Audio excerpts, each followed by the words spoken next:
Kardeşlerimiz büyük bir mücadele içerisindeler. Bizler de elimizden bir şeyler gelmese dahi dilimizden gelen çok şeyimiz var. Gerek yetkililere sesimizi duyurmak için yapabileceğimiz mitingler var, gösteriler var, eylemler var.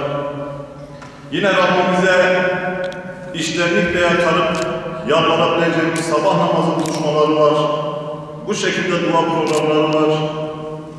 Bunların hepsine hangi STK, hangi cemaat yapıyorsa yapsın.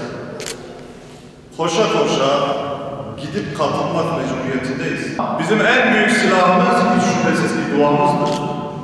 Bizim en önemli silahımız dua.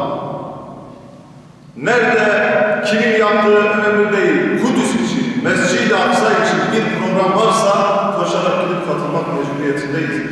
Ne zamana kadar? Savaş bitene kadar değil.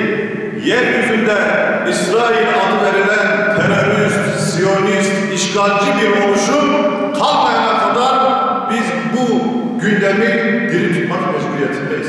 Sen şu toplantımızı, şu birlikteliğimizi hayırlara terbiye eyle ve dualarımıza icabet et ya Rabbi. Şu açılan ellerimizi boş çevirme ya Rabbi.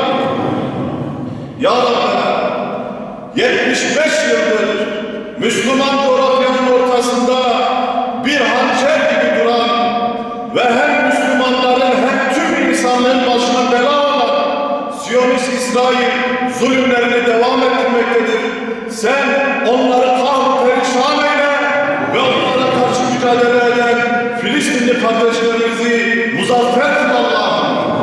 Ya Rabbi, mücahit kardeşlerimizin Hamas ismiyle tüm Müslümanlar adına cihad eden bu mücahit kardeşlerimizi ayaklarını sabit kıl, hallerini cesur eyle ve amaçlarına hasıl eyle ya Rabbi. Tekrar özgür Mescid-i Aksa'yı, tekrar özgür Kudüs'ü, özgür Filistin'i onlara ve bizlere nasip eyle ya Rabbi. Aramızdaki ihlaslı kullarının, gözü yaşlı ihtiyarlarımızın, günahsız yavrularımızın ve gençlerimizin hürmetine dualarımızı kabul eyle ya Rabbi. Ve Hamas'ı muzaffer kıl Allah'ım. Muzaffer kıl Allah'ım. Muzaffer kıl Allah'ım. İntifada erlerini, Aksa tufanı mücahitlerini ve ümmet Muhammed'i sahip